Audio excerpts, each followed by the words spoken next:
नमो भगवते वासुदेवाय। आज हम श्री गर्ग संहिता के बलभद्र खंड का छठा अध्याय सुनेंगे। इसमें हम सुनेंगे प्राण विपाक मुनि के द्वारा श्री कृष्ण राम की ब्रज लीला का वर्णन। तो ये शुरू करते हैं। दुर्योधन जी ने पूछा, मुनिराज, भगवान अनंत श्री बलराम जी और अनंत लीलाकारी भगवान श्री कृष्ण ने भूमंडल पर अवतार लेकर विचरण किया। अब संक्षेप में यह बताने की कृपा कीजिए कि व्रज में, मथुरा में, द्वारका में, यहाँ और अन्यत्र उन्होंने क्या क्या लीलाएं की। प्राण विपाक मुनि ने उत्तर दिया, दुर्योधन, भगवान श्री कृष्ण ने प्रकट होते ही अद्भुत लीला आरंभ की। उन्होंने पूतना को मोक्ष प्रदान किया, शकटासुर और तृणाव्रत का उद्धार किया, विश्व रूप दिखाया, माता को, दधी को चोरी की, अपने श्रीमुख में ब्रह्मांड के दर्शन करवाए, यमलार्जुन वृक्षों को उखाड़ा और दुर्वासा जी को माया का प्रभाव दिखाया। श्रीमद् गर्गाचार्य के द्वारा राधा कृष्ण नाम की सुंदरता और महिमा का वर्णन कराया। ब्रह्मा जी ने वृषभानु राजनंदिनी राधिका के साथ भांडेर वन के रास मंडल में श्री कृष्ण का विवाह करवाया। तत्पश्चात श्री कृष्ण बलराम दोनों ने वृंदावन जाकर बतासुर और बकासुर आदि दानवों का संहार किया। गोपालों के साथ गाय चराते हुए वृंदावन आदि वनों में विचरण किया। वृताल वन में गधे के समान रेंकने वाला जो धैनकासुर दैत्य रहता था, उसने अपनी दुलत्ती चलाकर बलराम जी को चोट पहुंचाने की चेष्टा की। तब बलशाली बलदेव ने दोनों हाथों से उसे पकड़कर ताड़ के वृक्ष पर दे मारा। फिर वह उठकर सामने आया तो बलराम जी ने उसे पुनः जमीन पर पटका। फलतः उसका सिर फूट गया। पुनः जमीन पर वह मूर्छित हो गया। तब बलराम जी ने शीघ्र ही उसके एक मुक्का मारा, जिससे उसके प्राण पखेरु उड़ गए।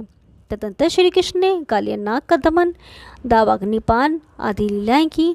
फिर श्री राधिका जी के प्रति प्रेम प्रकाश करके उनके प्रेम की परीक्षा ली। वृंदावन में विहार किया। हाव भावयुक्त दान लीला और मान लीला, शंख चूर्णादि का वध और शिव आसुरी उपाख्यान इत्यादि के प्रवचन की बहुत सी लीलाएं की। तदंतर एक समय गोवर्धन पूजा की गई। इंद्र ने यज्ञभाग से वंचित होने पर कुपित होकर संवर्तक आदि मेघों के द्वारा ब्रजमंडल पर घोर वर्षा आरंभ कर दी। सारे ब्रजवासी भय से व्याकुल हो गए। भगवान श्री कृष्ण ने उनको आतुर देखकर डरो मत यूं कहकर अभिधान दिया। फिर उन्होंने गिरिराज गोवर्धन को उठाकर, जैसे बालक छत्रक को उठा लेता है, ठीक उसी प्रकार गोवर्धन को अपने हाथ पर रख लिया। 7 वर्ष की अवस्था वाले श्री कृष्ण पूरे 7 दिनों तक पर्वत को हाथ पर उठाए बिना हिले डुले अविचल खड़े रहे। तब तो संपूर्ण देवताओं के साथ इंद्र भयभीत हो गए और उन्होंने अत्यंत नम्रता के साथ मुकुट झुकाकर भगवान श्री कृष्ण के मंगलमय युगल चरणों में प्रणाम किया, उनकी स्तुति की और अभिषेक किया। तदंतर कामधेनु, सुरभि और देवता तथा मुनियों के साथ वे स्वर्ग को चले गए। गोवर्धन धारण की इस अद्भुत लीला को देखकर सभी गोप अत्यंत विस्मित हो गए। फिर श्री कृष्ण ने खेत में मोती आदि के बीच बोकर मोती उपजाने का चमत्कार में ऐश्वर्य गोपों को दिखलाया।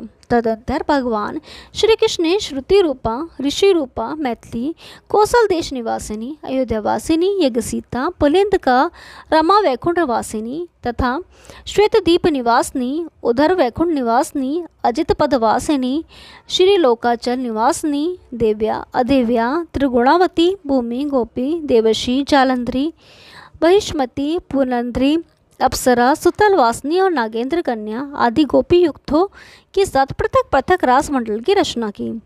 एक समय श्री बलराम जी के साथ श्री कृष्णचंद्र भांडेर वन में गोप बालकों के साथ कौए चराने गए। वहां जाकर एक दूसरे को ढोने और ढवाने का खेल करने लगे। उस समय वहां प्रलंबासुर नामक एक दैत्य गोप बालक का वेश धारण कर खेल में शामिल हो गया। बलराम जी उस पर विजयी हुए, अतः उन्हें पीठ पर चढ़ाकर वह चलने लगा। वे गिरिराज के समान विशाल देह वाला असुर मथुरा की ओर जाना चाहता था कि उस असुर की पीठ पर सवार अमित पराक्रमी श्री बलदेव जी ने रोष में भरकर जैसे इंद्र किसी पर्वत पर प्रहार करे, वैसे ही उसके मस्तक पर मुष्टि प्रहार किया। उस प्रहार से व्रज की चोट खाए हुए पहाड़ की तरह असुर का सिर टुक टुक हो गया और इसी क्षण वह भूमि पर गिर पड़ा।